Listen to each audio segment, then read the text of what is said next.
त्यांनी सांगितलं की जरी पुढचे काही राऊंड झाले तरी देखील महायुतीचे सर्वच्या सर्व म्हणजे 9च्या 9 उमेदवार निवडून यायला काही अडचण नाही।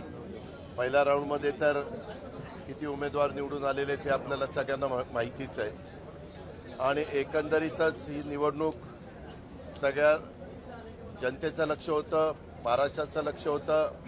वेगवेगळ्या प्रकारच्या बातम्या सातत्याने पसरवल्या जात होत्या, पण मला एका गोष्टीचं समाधान आहे की आमच्याकडे पण मतं तशी 42च होती, परंतु त्याच्यापेक्षा अधिक मतं मतदारांनी, आमदार महोदयांनी शिवाजीराव गर्जे आणि राजेश विटेकरांना दिली।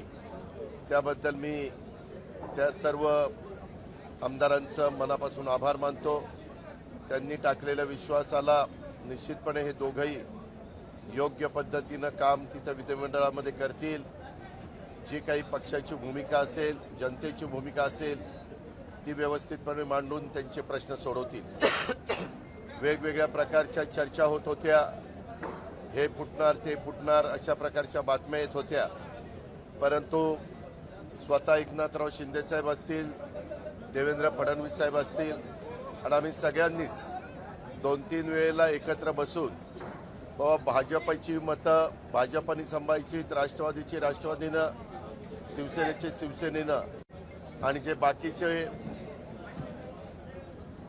मतदार आहेत, आमदार आहेत, त्यांना सगळ्यांनीच त्या ठिकाणी आपल्याकडे खेचायचा प्रयत्न करायचा नाही किंवा विनंती करण्याचा प्रयत्न करायचा नाही। तर आम्ही साधारण वेगवेगळी जबाबदारी वेगवेगळ्या पक्षांनी वाटून घेतलेली होती आणि ती जबाबदारी वाटून घेतल्यानंतर आमची महायुतीची एकंदरीत एक युनिटी ही याच्यातनं सगळे महाराष्ट्राला पाहायला मिळालेली आहे। इथून पुढे देखील विधानसभेच्या निवडणुकीमध्ये अशाच पद्धतीची एकी ठेवून आम्ही सगळेजण पुन्हा महायुतीचं सरकार आपल्या राज्यामध्ये कसं निवडून आणता येईल ह्याकरता परिश्रम करू।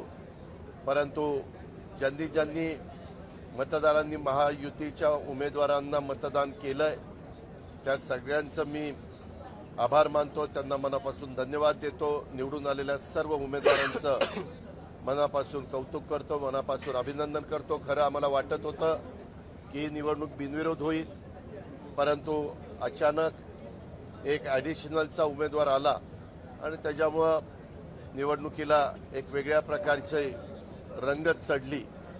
पण आता निकाल आल्यानंतर साधारण चित्र स्पष्ट झालेलं आहे आणि खूप मोठ्या संख्येने महायुतीचे आमदार विधान परिषदेमध्ये निवडून गेलेले आणि तिथं पण अधिक चांगलं बहुमत महायुतीला मिळालेलं आपल्याला सगळ्यांना पाहायला मिळालेलं आहे। याकरता ज्या ज्या गोष्टी आम्ही सांगितल्या त्या सर्व आमदारांनी ऐकल्या, टीका टिप्पणी झाली, मीडियाला दाखवण्यात आलं, यांना इकडं नेलं तिकडं नेलं, परंतु शेवटी प्रत्येक जण एक परिवार म्हणून सगळ्यांना एकत्र ठेवण्याचा प्रयत्न त्या बाबतीमध्ये करत होते।